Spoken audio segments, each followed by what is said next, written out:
All right, let's get the show on the road. Thanks everyone for joining us for another weekly storage meetup.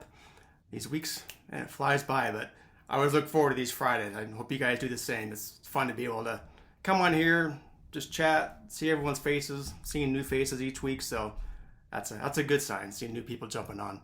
Uh, this is going to be a very free flowing conversation today. I'll keep an eye on the time. We got an hour.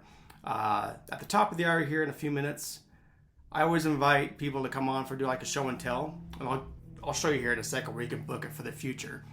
But it's a great way, simple way. If you're a vendor, want to be able to showcase something, cool. Come on for 10, 15 minutes. Share your screen, talk about it, demo it. Hence show and tell. There's nothing more boring than just talking about what you're doing. I want to see it. I want to kind of see it in action. So that's kind of what we're doing here. You realize we're booked out the middle of March now, Jim? Really? I haven't even looked. Yeah. So I'll pull that up real quick. Hold on. Dun, dun, dun. Because I was talking to two people this morning about it, and I said, hey, you got to hop on because we got to get March. It's into March already. Wow. Well, that's a good thing. So anyway, storagemeetup.com. Go there. First thing, I always get asked about past sessions. You can always go here, watch past episodes. Got it all somewhat organized for everybody, trying to make it easy. And if you go into resources, show and tell booking, again, don't play favorites. There's no cost. It's if you got something to show, provides value, cool. Come on and do it. So check it out here. You can see your times. Just book it right there and book the time. And then we will come on and do this for 10, 15 minutes. Jennifer Bowman, I don't see your right move one booked yet. It's coming. I know. It's coming. I got a few. So we'll kind of jump because right move is going to start looking into. We've just got too many balls in the air right now, so we are going to look into probably doing something, trying to do it in like March or April. All right, that'll work. So let's just jump right into today's show and tell. We got Monument coming on to give us a little brief demo. So whoever's going to be doing that, I'll hand it over to. Sure thing. I will take on over. Great. Go ahead. All right. Can everybody see that? You're good. Very good. Very good. All right. Welcome, everybody. Jim and Jim, thanks for having us on and doing the spot for the show and tell today. Today's walkthrough is probably more of a teaser than it is a full demo with 10, 15 minutes. So you get the 30,000 foot view. If anything piques your interest, I'll drop a scheduling link in the chat later. We can book some time, but we'll be hitting the highlights today as for why Monument's the go-to choice for larger operators.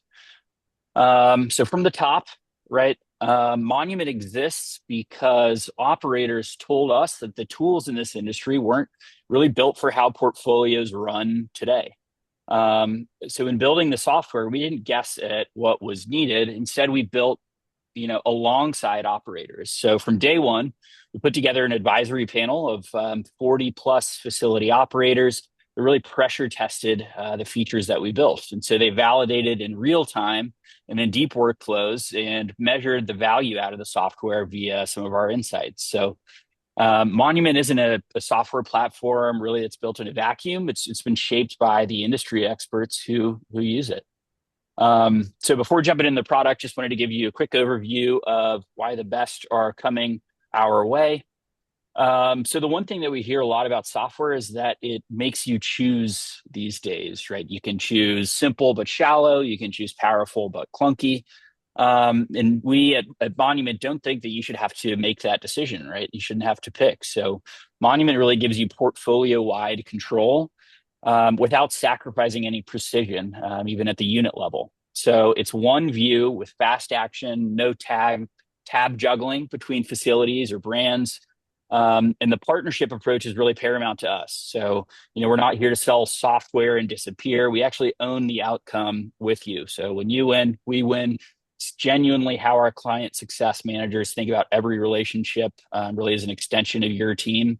And the client experience is frequently described as first class and white glove and second to none. So then at the end of the day, right, it's all about NOI, not just data or software or reports for the sake of norms. So we're focused on insights you can actually use, drive rentals, improve your expense ratio, convert leads, optimize operations, you name it. And last but not least, when any user in your organization needs help, no matter how big or small they are, you instantly get access to a real person based in the US here in our Dallas office who actually understands storage, no sort of ticketing queues or callbacks. So that's the why. I know some of you are thinking, switching software is a headache. Migration is really the part everyone dreads. So just let me be clear about this part. Migration and the software transfer process are Monument's job and not yours. So, we bring over everything: rent rates, storeable data, notes, documents, tasks, gate codes, you name it. So our clients aren't rebuilding their business in a new system. Monument is transferring it over and optimizing it for you. Autopay is the one that makes everybody nervous. Nobody wants to chase down tenants to re-enter their cards. We actually do vault-to-vault token transfers, so your tenants stay on autopay without really lifting a finger. So on the whole point of, we're partners, not vendors, this is exactly what I mean. We own the entire experience for you. So let's jump into the software. We're looking at 10-ish minutes left. So in 10 minutes or so, I'm going to show you how you can manage a multi-brand portfolio without drowning in tabs. I'll walk through one automation example so you can see how you can drive performance and standardization and scale, and then a sample of the analytics that are really running the business these days, which is all about leads. So let us jump on over.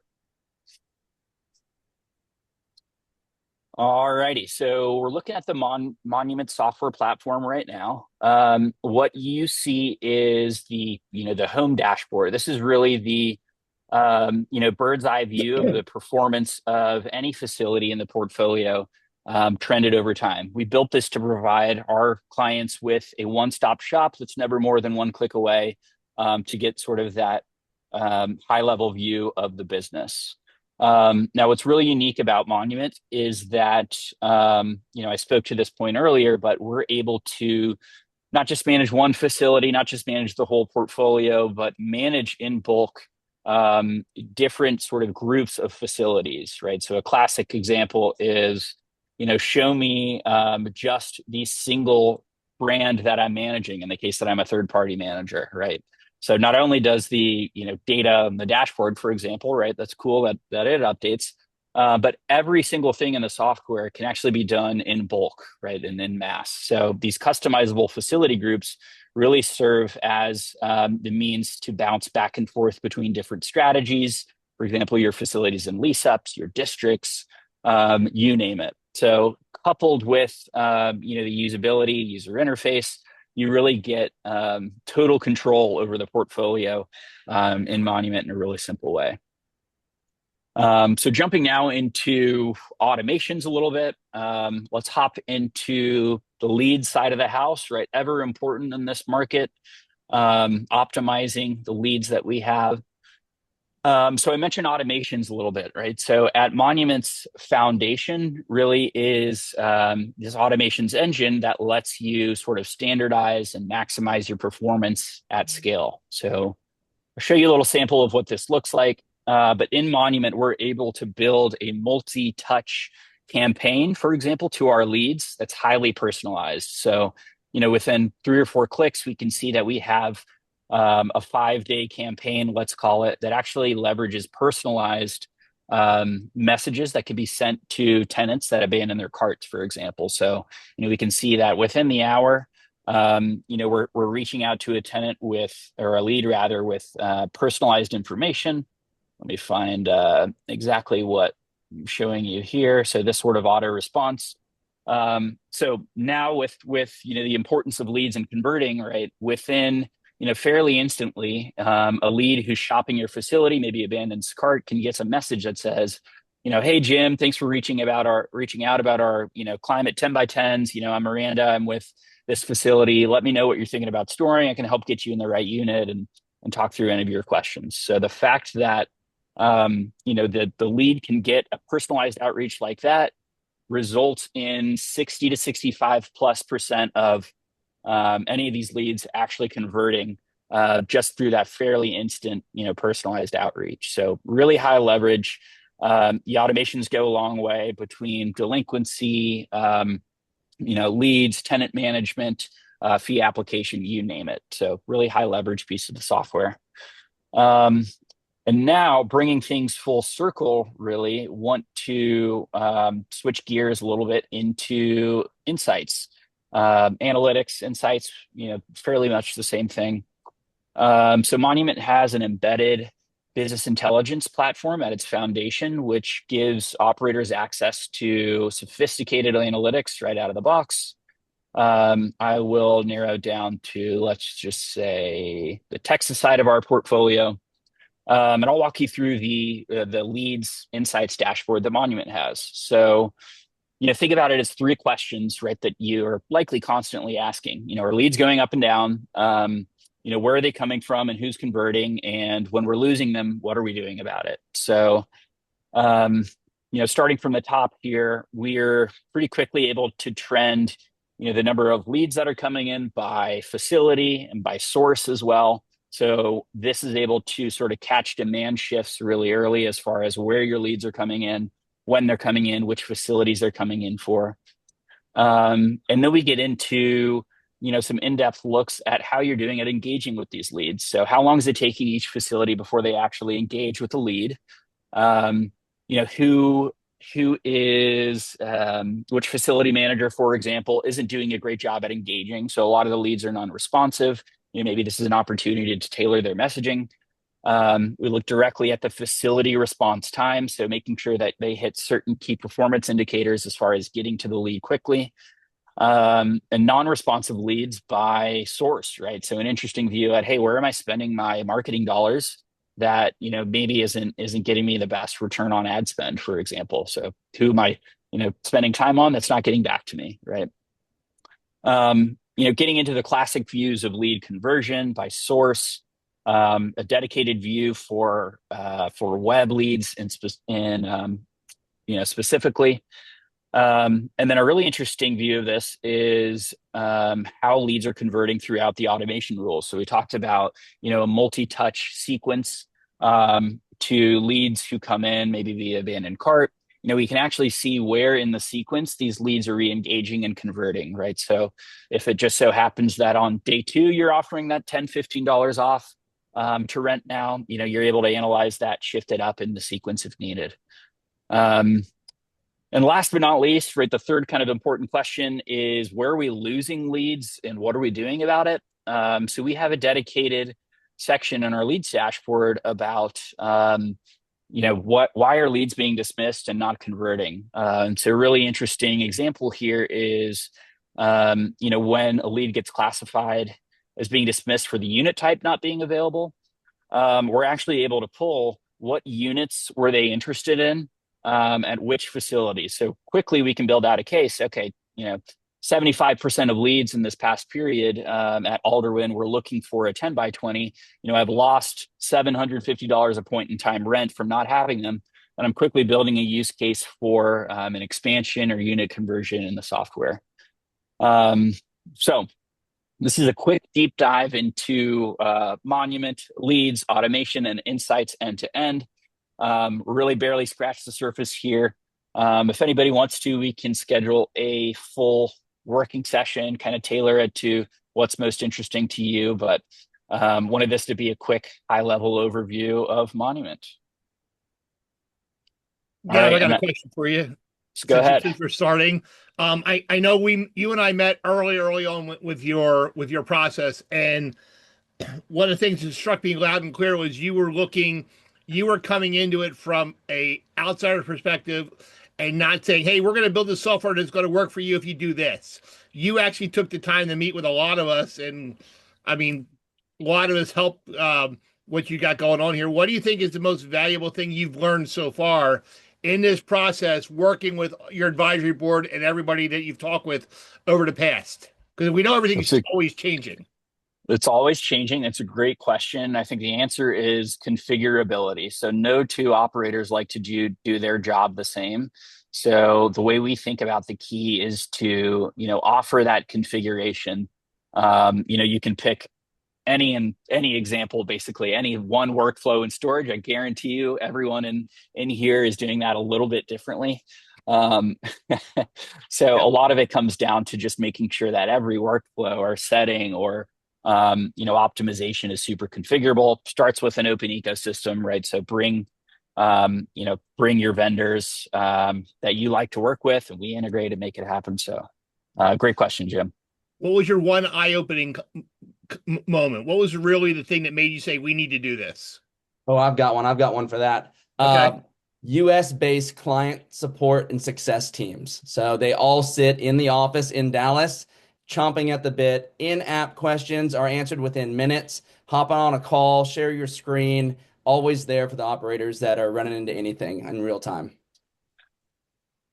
Yeah. And I'll take that in a different direction. When I realized storage was a great industry to be in, and granted, I got into the industry in 2022, but I heard an interesting story about a unit going to auction, and inside of the unit was a smoker. And at auction, they opened up the smoker, realizing that maybe the auction winner just won a fantastic smoker, and they found a human leg in there. And what actually happened was that this was a veteran from overseas who had his leg injured, and he was saving it in a smoker, believe it or not, in his storage unit for whatever reason. And so it actually opened a interesting legal case about who owns this leg. Is it the owner of the auction, or the winner of the auction, or is it the human? So anyways, long story, but as soon as I realized that storage was full of fun people and experiences like that, I knew we were in the right place. Very Jeffrey good. Dahmer. I have sat Story, on, yes. I was gonna say, I've sat on meetings with Gab now for a few times because we are transitioning over to Monument, and that story I don't think has ever come up, my friend. So I'm happy I got to jump on after my last escalation. So man, I was not expecting We'll add that. that to the horror list. I'll go ahead Yeah. and you can stop sharing so Yeah. you can take that off the screen there. Yeah. Hey, Vinny, you look a little cold up there, my bud. We are sitting at a lovely 11 degrees. This is the warmest it's going to get all week. I think we're going to be down to -2 tomorrow, -4. So it's fun. I'm bundled up. I'm out of sorts. I didn't grab my storage mall hat. I grabbed just a regular beanie, and I'm like, wait a minute, where's my brand? I'm going to have to report you to Frank. I'm going to call Frank. That's okay. Please don't. I think I saw my cohort from Wisconsin on the call too. I imagine he's cold over there, Cody. But yeah, I got the hat though. He's You got the hat though. on. That's all that matters. Yeah, you're golden. But yeah, no, cold. We got some snow. Came back around again, so we're good there. But Yeah. Well, thank you for joining us there, Monument. That was great, and that's how you do it, guys. You got like 10 and 15 minutes and showcase it and kind of whet everyone's appetite. If they want more, they can reach out to you. But I do want to make sure you put in chat how they do reach out to get a demo or Just that kind of did. stuff. So put in. Okay, good. Very cool. You read my mind. That's perfect. I get one question I have, and I know I've asked this before, James and Gab. One thing, as these newcomers are coming on board, for all of us operators out there, scalability is key. And one of the things that we've seen before, where companies come out here, oh, we can do everything, we can do this, and then they take on too many clients and they can't survive everybody. I know we've asked this question. And I know the answer. But I want you to share it. What your goal is for scalability and how you plan to grow this thing to be able to keep doing what you're doing the right way. Yeah, as far as scale goes, in our case, the key is building and hiring ahead of the curve. So consistently adding to our client success and support teams, being proactive about it instead of responsive, helps us really deliver that sort of white glove experience that we like. We just completed a Series A this past month, really with the intent to scale that organization over the next coming years. So the key is just kind of staying ahead of it and planning for it and really making it a differentiator.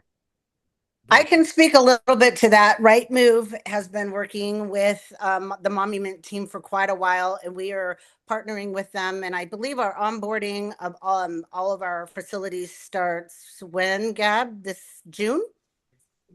May go live. So Okay, May. we'll really so get May. started next month. Yeah. So I can't, just from like my standpoint, I'm very hands-on, or have been, especially with James and Gab and Darren and whatever. We just did our 2026 budget and executive retreat with them at their facility last week. And I will tell you, anything and everything this company does is first class. They are not full of anything when they tell you that if you request something, need something, they are all over it like white on rice. And it's been so far nothing but a pleasant experience. And it's hard when you have a portfolio our size to switch property management systems. It's always a task. It's always, a hurdle or whatnot. But I will say that, to my knowledge, those have been extremely few and far between, and anything has been handled first class. And I can't speak enough about Monument and how great they are, and the team and everyone. So good luck to you guys. Thanks, Jennifer. Appreciate it. See, Feelings mutual. getting a testimonial, that speaks more than just doing the demo. That's that's 10 times better. You guys can pay me later, okay? Exactly. I was gonna say, where's the? That's awesome. Trust me, Jen. They know you. They're paying every day. You know what, Mr. Mooney? At least they're nice to me and they respect me. What I like on there, what you showed is because we talk about this quite a bit. It comes up, leads, tracking leads, and what's your ROI from the marketing you're putting in, what you're getting out of it. That's very important. I don't care what software you're using, just focusing on that, but being able to have the ability to track that. That's even better. I even like, Jim, the fact that they're going even deeper, and when they lose the leads, why are they losing them? And like with that one with the 10 by 20, that's a prime example for conversions, right?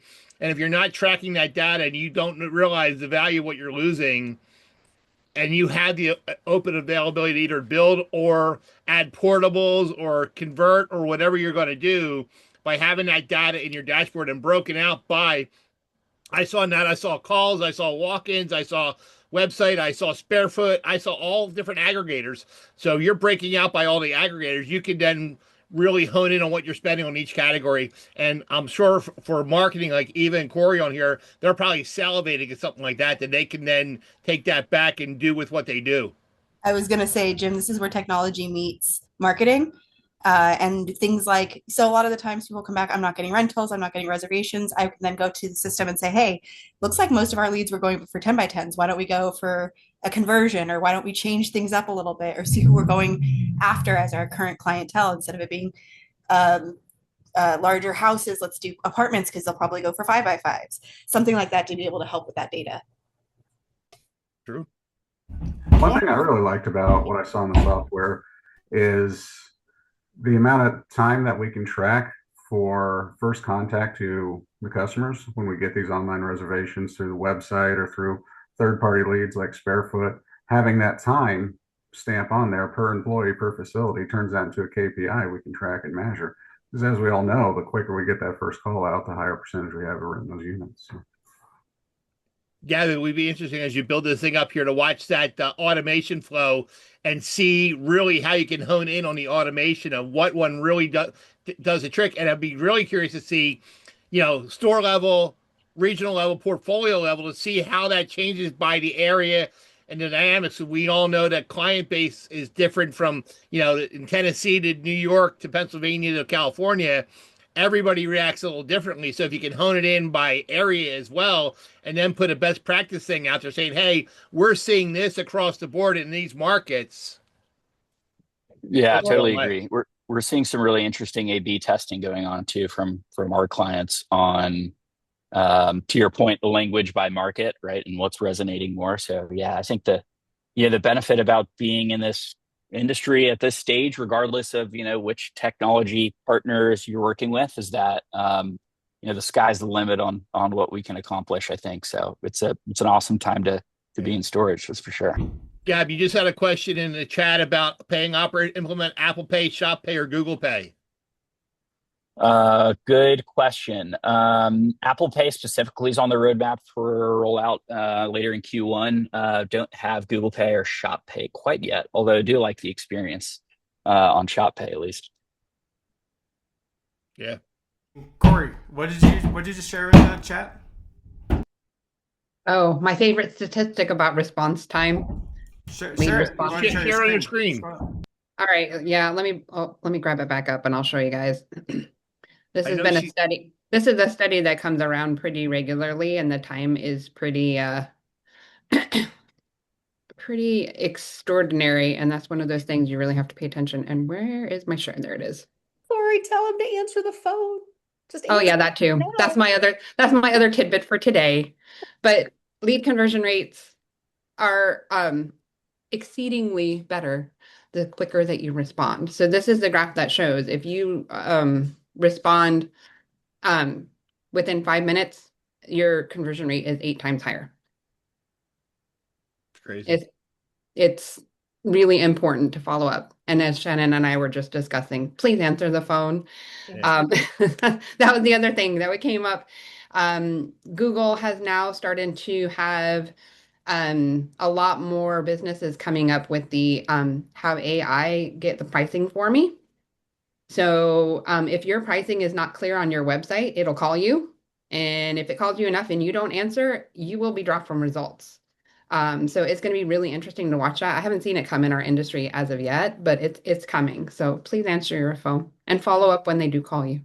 Well, and make your pricing clear on the website. Let's be Also honest. that. Like, yeah, Yeah. all of those things. But All yeah, of those I things. loved Gab when I was looking at your presentation. I noticed that phone calls still represents a pretty big bubble on that sheet. So let's talk about that for 1 second because everybody's out there saying nobody calls anymore. I have a whole business here that says they sure do. But that information being readily available to management staff is so valuable. You guys, please pay attention. If you have managers who don't answer the phone or who don't follow up on leads, they are costing you business. So get help. Just get help. Shannon, I actually took caller ID out of all my stores. Oh, because they had so many times where they didn't want to answer the phone. Oh, yeah. Oh, Took absolutely. caller ID out completely. That way they can't screen calls. Yep. I get it. I get And it. people You are know, like, it's you're so funny. crazy for doing that, but it worked. Come see us at the FSSA. We have a new thing coming. I know I've told some of you guys about this, but the Self-Storage Players is a new improv group hitting self-storage shows near you. And that exact scenario may or may not be one of our first opening acts for like how not to run a business. Yeah. Well, now I'm curious. What is the self-storage players? It sounds like it's an improv group that does like theater, It community is. theater or So something, or what? it's going to be instead of your standard panel, let us stand up here and tell you how to do things. We are actually going to act out the how not to portion. And I think it is going to be a hoot. We had our first rehearsal this week. So I think you guys are really going to enjoy it. But yeah, Jim, that exact scenario, because I've literally stood in a self-storage facility, had the phone ring, watched the manager glance at the caller ID and go, ew, no. And I'm like, dude. Jim, don't worry. I will be in Florida, so I will record the players for you. So I'll get a little video clip. That is your duty. That's your mission. Do it. I want multiple angles. Yeah, Corey, I'll wait give till you a good see one. Gary Edmonds up on that stage and some of the things that he's planning to do. You guys, it's going to be amazing. You can Corey, have remember a couple walk-up weeks ago music. we talked about how often you call lead back and how often you let it before you cancel it. I was actually on a call yesterday with somebody who saw me speak, and I forget where they were, and they went back and changed how the leads expired in their software. And they said that there was an area that had high parking and they were full, but they kept leads pending. And when they got a few vacancies, they went back to the list and called like 10 people. They got 5 rentals from people who were still on a list. And she said one of them had rented elsewhere, but because the service was so bad and the parking area was so bad, they moved from that one to them because they took care of it and called them back. Yep. Love it. Yes. Watch those leads. Look at Customer that demand. experience, people. I got a Hey, Jim, did you basic see the question, news? just real quick. For the leads, going back to tracking leads and stuff. Break it down. Like, how are you actually tracking leads? I know back in the good old days, it was just like, well, how'd you hear about us? And then we would mark it, and that's how you would do it. Like, how are you tracking? Were there what ad are they coming from? Google Ads, square foot, organic? I mean, how are you trying to track those? I'm a big fan of a tracking number on different places so that if they just dialed that phone number, you automatically know that's where it came from. Because if you rely on people to tell you, we are traditionally not very accurate. Well, Jim, same thing. We did it back even on the website where we had pay-per-click and call booth, whatever. We had them go into the call center on dedicated DID so that when it went into the call center, it got funneled into the PMS. So we knew it came from the website. It came from our website. It came from a pay-per-click ad. It came from a Google ad, whatever. But by working with the website teams, you can then organically track that through into the call center, into the PMS, whatever you're doing, and have better analytics that way. As long as the PMS, and I know Gavin and I talked about this a lot, making sure that when a lead comes in from the call center or website, it just doesn't say website, you can articulate what part of the website it's coming from. That way you get better ROI on what they're doing. Well, and it's great data also, Jim, to figure out if you've got a problem on a certain part of your website, right? Because if you're getting a lot of phone calls on that one page and they're all getting stuck and calling, there's a problem. Yep. Exactly. Yeah, insights are really good for two things, tracking what's working and what isn't. So Absolutely. it tracks inactions just as much as the action. So you see those black holes the moment they open up. If it was 10 last month and 0 this month, something's not right. And you can check it day to day even. You can see Yeah. it shouldn't ever be 0, for over 24 hours. Yep. So how many managers or operators on here don't have a tracking phone number on your website at all? I mean, that's amazing, Jim. I talk to people all the time in consulting world. The first thing I do is look at their Google page and their page, and it's the same phone number. I'm like, how are you tracking your phone calls? And they're like, well, it's not important. I'm like, oh, yeah, it is. And some of the websites out there don't necessarily make it a point to say, hey, you need to have a tracking number. And I know I work with one of the clients that work mutual for me and Shannon, that we're having the website tracking number go directly to the call center so that they can track that website number. So it's just going to bypass the manager, go right to the call center. We get better tracking on the leads. I would tell you also that they call and then come into the store, and you should shop your stores a minimum of once a quarter to see what your managers are doing. Whether or not the person that walks in gets their name added into the computer, or if I did that. I had a manager give the gate code to a customer and the keys to empty units and say, "Go help yourself and take a look and see if you like our storage." Not walk out with them and do anything with them. It's always been a people business, and always will be, and you got to make sure that people at the stores are doing what they're supposed to do. So, Randy, in the last 50 shops that you did, shopping, stores around the country, I know you do as well as I do. I do. How many of those 50 took your name and number? How many? Yeah. I can't count on one hand. I can't fill up one hand. I can walk in and say, my hey, point. I shop stores that we're looking to buy, and I walk in, they don't ask me who I am. It happens all the time. Nobody ever asks me who I am. No. And you can't follow up on somebody you don't know. How many of them actually offered to take you out to see a unit? I make them. They don't offer. No, I know you make them, but how many offered freely, said, hey, let's go take a look at that unit? Probably about 25, 30%. Wow, you guys, I am a manager and I just started. I was not trained at all. So everything that you're saying helps me. I never ask for people's name because I don't want them to feel like I'm being pushy. And I only take them to the lot if they ask because I don't want to feel pushy. So I'm really learning a lot about, and we don't track our phone calls, but I talked to Shannon. So hopefully soon we will. But yeah, I don't know anything about this business except for this, what you guys tell me. Yep. Heather, a great way to do it is, I'm sorry, my name's Jim. Yours is? Yeah. Introduce yourself again and ask them for their name. That's a great way to do it. Hand out, exactly. And then do you put it right into the database? You put it right into the... Yeah. Okay. Maybe not right that second, guys. You guys aren't literally stopping talking your conversation to start tapping in the computer, are you? No, you're right. Well, so before you take them out, for the safety of the manager, and typically our managers work alone, their name and their phone number and their email address should be in your computer on this at the screen up. You walk the customer out and show them a unit. You don't go inside the unit. The customer goes out into the unit. The manager stands outside the unit. And if anything ever happens, the name, the address, and the phone number of whoever did whatever they weren't supposed to do is sitting right on the computer. And I tell my people that all the time. It's for your safety as well. Now, my selfish reason is I have the name, address, and phone number of the person, and I can email them back. Yep. But should something happen, you gotta be smart.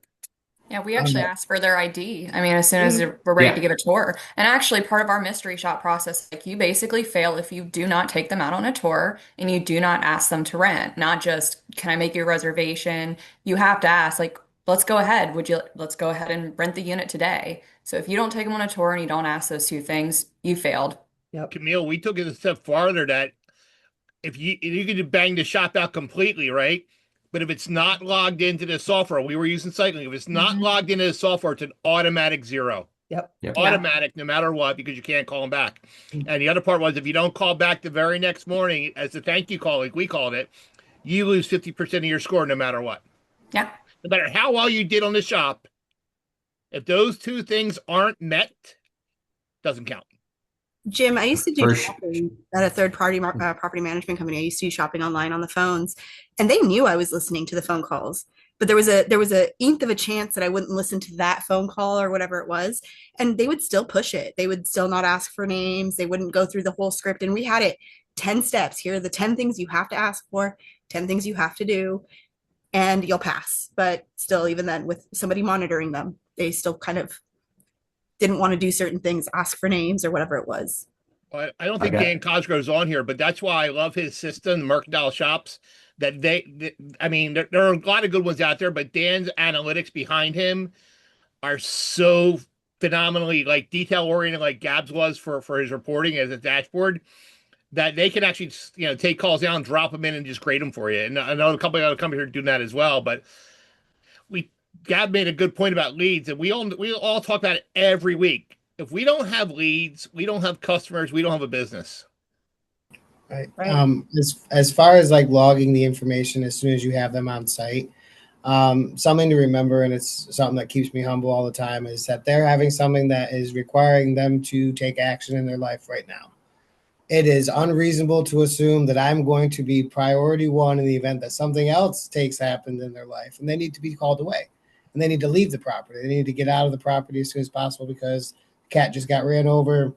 Kid's sick at school. I can't finish this right now. And if you don't get any sort of information at the start, you're going to be hurting units. So just something like that, as far as like, hey, I'm priority right now, but priorities change every second. I saw Derek's got his hand up, but Shane, is that Shane Mitnick? Are you here? Yeah. Hey, Jim. How you doing? Good, bud. So you got your hand up, and then Derek had his hand up. But God, Shane, you're building something for. I know I saw it. How's it coming? Yeah, no, I'm pretty much ready here. It's launched at Store Express, which is our self-storage company, and I'm building software to kind of do exactly what we're saying, like fill that gap of listening to all the phone calls. So you have a customized rubric that you can build, and we've listened to like 300 calls now on our system. So well, you need to click on that show and tell button and get yourself set up for us, so we can do that. You're booked out till March. I ran in there and booked real quick, so I picked lucky Friday the 13th. And Derek, I saw you had a comment. You had your hand up. Where'd you go, Derek? Hey, I'm right here, Jim. And I'm sure you remember this about me, but when I was on the operations side for a number of years, and I know that this won't apply to everybody because not everyone has a call center, but Jim, you brought up the point of kind of auditing and doing those site visits with your on-site teams across your portfolio. But the other thing that I used to do is we used to audit our call center employees also. It's super important to go through, and if you have a script, if you have a template, if you have your quality standard that you're trying to enforce, there were so many things that we found on those phone calls that got missed. And I know that Shannon speaks on this quite a bit, but if you have for example, a facility in Columbus, Georgia, and maybe you're at 96% occupancy and you don't have that unit that the person on the phone is calling for, that's okay. Are you offering your facility 4 miles down the road that does have those units, or are you simply saying, hey, thanks so much for calling. Unfortunately, we don't have any 10 by 30 drive ups available. We can take your name if that opens up. You should have training for your on-site team as well as your call center employees to be able to go through those things if that happens. So we found that quite a bit. We found that people were not asking if it was their first time calling, if they already had an existing reservation. It was lowering our conversion rates across our portfolio. So a lot of important things to be able to go through.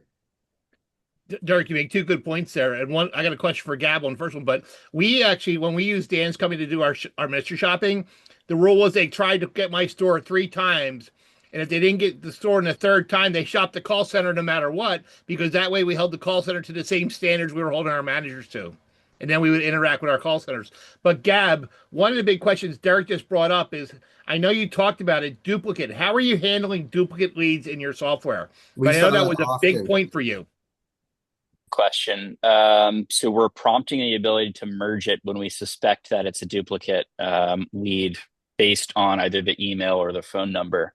So, the operator will see a prompt that says, hey, this looks like, John, who's already a lead or is already a tenant. Do you want to just go ahead and merge this and not duplicate the record?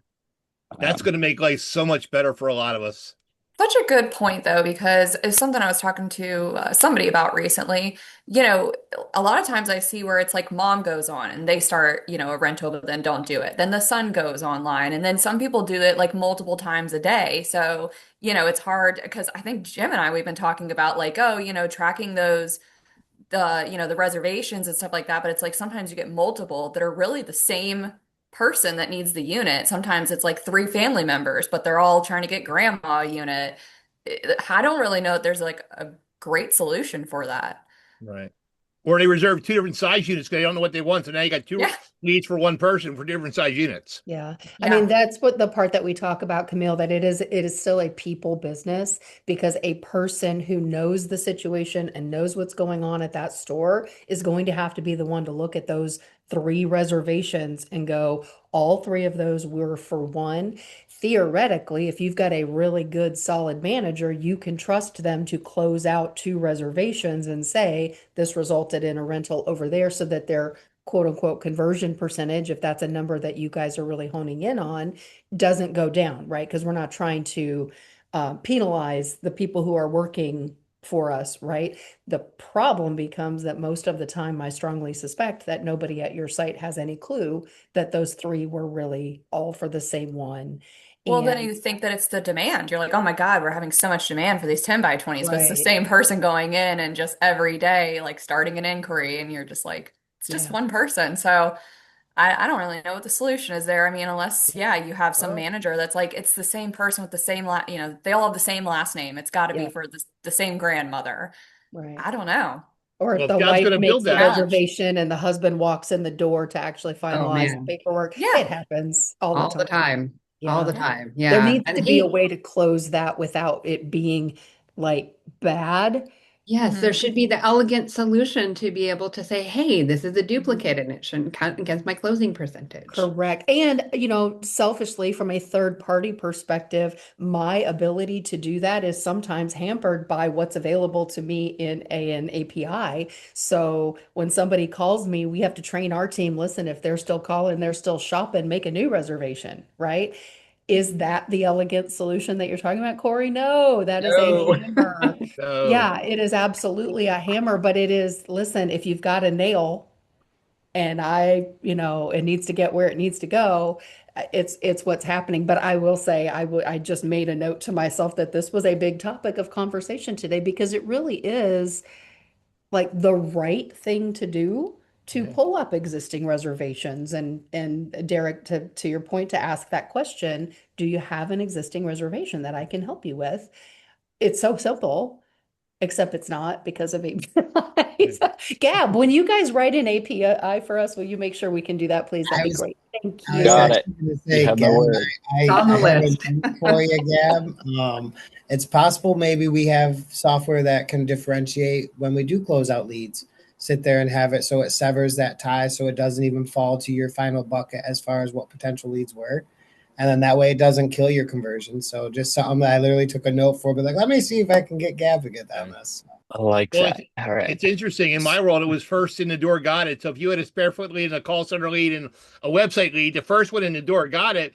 And the problem was, Gab, to your point, Gab, they might have got a discount here for a 10 by 10 and a 10 by 15. They didn't get one, and they want to rent that 10 by 15, but they still think they get a discount. So bringing all those notes together that they've inquired multiple times, then be able to quantify and close that one is important. I think all the FMSs now are seeing the importance of this. I know Cubby, I saw Matt from Cubby, he was on here, and Gab, you're on here, and I know Scott Warden, you just landed a new gig this week, this Tuesday. Congratulations. Thank you. I just got back from LA. Nice and So, sunny in LA. yeah, and same with Arizona, except they have a beach line. We don't. Well, what are you doing? I was Got telling them that it's going to be a balmy 80 degrees in Arizona today, Warden. Yeah, it's like 76 right now, so we're okay. All right, We'll take it. We're- We'll beat the 11 degrees and all the snow and ice everybody else has experienced for sure. I have 16 now. It's warmed up a little bit. 16. Oh. But you know, Scott, during the summer, they're going to throw all this back in our face when we're like, it's 120, and they're going to be like, it's 60. It's a dry heat. There's no such thing as dry heat. Yeah, My it's buddy called, it's tries that in Vegas 105 all and the above. time. It's a And blast furnace. That's what it is, Scott. Come on now. It is. Scott, you could fry an egg on the sidewalk in Arizona Right. Oh my in gosh. July. Yeah. Big air I fryer. remember, I don't remember miss that. the first time that I went to Las Vegas was for my very first SSA show. And I gotta say, I was so unprepared I mean, Corey, I know that you're in Florida with me too, and I've been here for so long, but I was so unprepared for when I got out there, how hot it was going to be. I remember seeing some of the faces on this call at my first SSA, but my goodness, we went from that conference center where it's like below zero in the conference center, you freeze all day, and then you step outside and it's a drastic temperature swing. And I just remember thinking, I'm gonna meet people face to face, and I'm gonna look like I've been swimming in shoulder deep water. So, Derek, I don't know if you were there when right after COVID, where ISS shifted from April to June or July. We got out there and I remember. We were talking. Somebody invited me to dinner. My first question was, am I leaving the resort? They said yes. I said, I'm not going. Do you guys remember when they did the pool party? Oh, yeah, yes. outside. No, thank you. Oh my gosh, that was so Ava, bad. was that, If they had was that- misters, it was okay. I'm like, not a chance. No. I was like, they're just gonna have us tortured and look at the pool while we're all. Yeah, I They were remember bathing that. suits. Eva, we Yeah, were right. at Wet Republic, right? Yeah, and the yes. sun hadn't even gone down yet. Yeah, it was terrible. We were And all then so some, like hot. some people did go in the pool and they like yelled at them and we were like, oh. It's still, the thing of it is, even like in the summer here, the pools are like bath water. I mean, it's not even refreshing in the summer. No, I remember. I survived the day. It was 126 degrees. I was like, at least I would have had an excuse to be dripping water, but at that point, it was just sweat. Mhm. Just Hey, guys, stay indoors. I had a A lot of question. a lot of the question. resorts right now in Arizona are advertising during the summer. They have cooled pools instead of heated pools. They actually have air conditioned pool rooms now. So that's like the new thing that people are advertising. Because it just turns into bathwater out here. Interesting. That's nuts. I had a question come in. I want to make sure we hit. We got 10 minutes left, just so you know. Going back like 40 minutes ago, we were talking about doing the tracking with the tracking numbers. Someone messaged me. I want to make sure I bring it up. So your marketers in the room can answer this. We always talk about name, address, phone number being consistent. Isn't that counterintuitive having the tracking numbers? So does tracking numbers hurt SEO?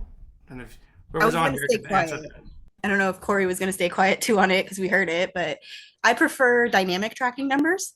That's my alternative. It isn't the same. It isn't apples for apples because there is a difference. You're not going to have the number that's on the Google My Business profile. It's only going to switch over when they actually go to your website. but it helps with your NAP and your familiarity and all of that online. So that's my 2 cents. That's where I would go with it. Yeah, I do prefer the dynamic number insertion to help protect your NAP for sure. So if you have that available, that works really well. So basically, just to break it down, you can insert some code onto your website. And when people are coming from a certain advertising source, it'll flip the phone number for you. So when they're dialing that phone number from your website, you'll know that they actually started from Google My Business or your Google Ads. And so that's a way to help keep your NAP clean and still get tracking information. Corey, have you seen a problem with that? Because I saw it on one of the websites where the numbers weren't changing fast enough. So the number wasn't tracked right. Yeah, that can happen if you don't have enough numbers in your web pool too, right? So if you've got a lot of interest and a lot of calls coming in all at once, sometimes that doesn't happen because you just don't have enough numbers designated in your pool and you won't see that flip too. Yeah, so it's a matter of just watching it. Most of the call tracking softwares that are out there, they actually do give you warnings if your numbers are flipping too quickly and if you need to address that.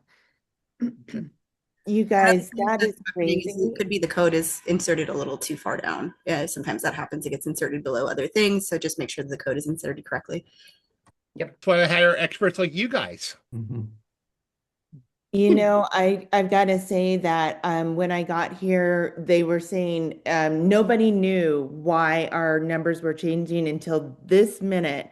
We thought that there was something wrong with our website because every time you look at it, it was a different number and nobody knew. So I just walked in and not until this minute did I realize that there's something going on. So I got to figure that out, I guess. I guess we are tracking numbers. Yes, you have a dynamic system in there somewhere. Someone inserted it and it's still running. Wow. Okay, thank you. See, we're helping out. Just call it, Heather. If in doubt, call that number and make sure it gets where you want it to be. That's all I recommend. Okay, thank you. That's a real good point because how many times have we seen tracking numbers that don't go anywhere? Oh yeah. All the time. Matt, you brought up when we were in Vegas in the fall, you talked about the auditing of your website and your tracking numbers and all that. How often were you saying you were doing it? Were you doing it monthly or had the stores do it monthly? They were tracking all their numbers? Oh yeah, I know we are. Absolutely. I can't tell you how many times I've found numbers that were tracking numbers that all of a sudden went offline. Somebody didn't notice it. Websites too, for that matter, when I'm checking comps. So things like that, yeah, I check them now regularly just because I've caught with something one time where a tracking number wasn't going to the right place and you just want to, drive you crazy. You know what I found one time? QR code expired because they went to the free version. Oh, ouch. That too. Yeah. We see all sorts of crazy stuff, you guys, even at like really large levels. I won't name names, but a really large voice over IP operator had an update that wiped out what they call the tone, right? So the DTMF tones. So if you have anything that says press 1 for this, press 2 for that, if your call was being routed through their voice over IP system, it no longer recognized press 1, press 2. Yep. And that impacted, they're a nationally known company and it impacted a lot of people. So when we say, do yourself a favor and call your number, do yourself a favor and call your numbers. And I'm gonna actually one up you on that. Make sure that you're testing your pay by phone system because that DTMF problem may not raise this ugly head when you're doing the press 1, press 2 because it's a single digit, but when it's a series of numbers together, it took me 6 months of fighting between 2 different vendors to try and get my pay by phone to work. Yep. Try to convince AT&T that it's a them problem. Good luck. Well, yeah, especially, and the problem is that your vendors usually on the voice over IP systems, they're selling it through AT&T, and AT&T does not take the blame ever, even though it's their underlying network that's causing the issue. So yeah, I always say it's not just press 1, press 2. Make sure you're doing your credit cards too. Good point. Mm-hmm. Or go on autopay. Go on autopay. Well, autopay, yes. Yeah. Now, as a purveyor of auto or of IVR payments, by all means, call me. We'll get you fixed up. But seriously, from an operational perspective, make them go on autopay. Well, to your point, Shannon, a lot of the people just don't even want to have those conversations about payment, because 9 minutes of that conversation about why they are late or why they haven't paid, and then they're like, okay, can we just pay now? Can I just Just give go you to your my credit IVR. card? Yep. Go to your automated system. Good Scott, point, is that when her Scott. mother died for the 7th time? You know, Yeah, or grandmother the died for the 8th time? aunts died 7 months in a row. I call it the wimpy call. I'll gladly pay you Tuesday for my self-storage today call. You know, But the people But that's that a good point, Scott. You have to monitor your talk time as well. If you're spending 20 minutes BSing with a customer, how many other calls are you missing? Oh, amen. well, and they And want I to see check it a all the balance. time. You know, I Yeah, can they're rent not a unit on, yeah, you can rent a unit online in 5 minutes, but they do it over the phone. It takes an hour and 20 minutes. What do you do? Yeah, and Shannon, to your point, if you're on autopay, that phone call doesn't even happen. That's correct. Well, it does. Listen, Sometimes. People who are past due, right? Or their auto pay failed or whatever, we still want to give them a way to do it for sure. But it should be rarer, I think, than it is. I would, if I were running a store, I'd just say I would be just going, hey, what credit card do you want to use for auto pay? I'm officially challenging you to say rarer 5 times as fast as you can. Yeah, take me out for a steak and you got it, Chance. All right. You know I will. Chance, are you going to be in Florida? Not in Florida, but I will be in San Antonio. Hey guys, I gotta ask for you real quick, since we got just a couple minutes left. Put it in chat so we're not all talking over each other. I'm putting together, especially for the marketers, we're going to be doing like another workshop, just focused on marketing. So I'm workshopping ideas. So put it in chat. Just give me ideas. If you want to focus on Google Business Profiles, AI in marketing, anything that has to do with marketing, any ideas you got 2 minutes. Throw it in chat for me. I'm going to kind of compile all stuff together, and I'll put something together, and we'll put that out here the next few weeks. So I'd like to see what your ideas might be. So I would appreciate that. And it's getting noisy again, so I'm going to mute myself one more time. Corey, I noticed Jim didn't respond to your comment on LinkedIn the other day about the notebook thing. Oh, yeah. Oh, I love my notebook LM. I can tell. We can tell. You can't do this with a podcast because there's just too many voices. It doesn't work. And I like the Cliff Note version of what we're talking about in a 7-minute video. So it works. That's fun. Plus, it's AI. If I can use AI for anything, I'll use it. Hey, I saw Tron just hopped on here. Tron, what was your big takeaway from yesterday's webinar? I don't know if he's going to hop on. I saw him post. He's muted. My big takeaway is I should hit the unmute button if I want to talk. So, but I think we got some really good questions from a few people, and that's always nice to see.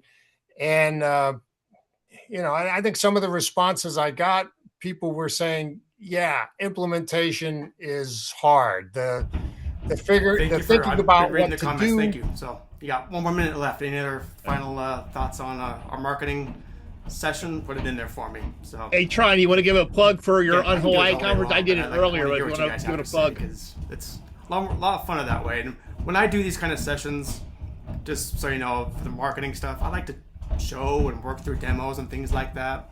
I'm also playing around with, again, remember about a month and a half ago we did that, had the owner come on and did a peek under the hood of his operations and things like that. So I got a lot of good feedback on that. So anyone that's willing to come on and be vulnerable enough to have us go through your operations and look at your marketing and all that, hit me up. Let me know, and I'll get you scheduled for that, because I'm going to do another one of those here very soon as well, because I got a lot of good feedback. People got a lot of value out of that going. They learn by watching us diagnose someone in a real facility, not just kind of this 10,000 foot view type thing. So it worked out really well. Well, and an hour went by fast. It always I know. does. I'm just gonna point if out, you're on here, gotta do our selfie. if it's your first time, you got to prepare. At the very end, we do a little selfie with our cameras. So if you can turn your cameras on, I would appreciate it. Of course, people are jumping on right now. They got their time zones mixed up. If it does help, if you go to storagemeetup.com, there's an add calendar button right there. Add it to your calendar. It fixes the whole time zone thing. So just a little tip. All right, let's do our selfie. Cameras on. Count of 3. 1, 2, 3. All right, got enough people on here. I got to do one more. Hey, Tron, drop your link for the unconference in ready? the 1, chat. 2, 3. Cool. Thank you, guys. All right, Thank that's you. been an hour. That was a storage meetup. Thank you very much for. Again, I say this every week, but very truly mean it. It means a lot. You take your time out we're all busy, but you take your time out of your day to come on here, providing value, to seeing everyone's faces. It's fun. Everyone's getting value out of it. I hope we're growing. We get new people on here, which is the key. I love that some managers are coming on here. More the merrier, because that's really love to get some managers on here to their perspectives as well. So I appreciate it. Everyone have a good rest of your day and a good weekend. Take care. Enjoy your new roof. Take care. Bye. Take care. Bye, everybody.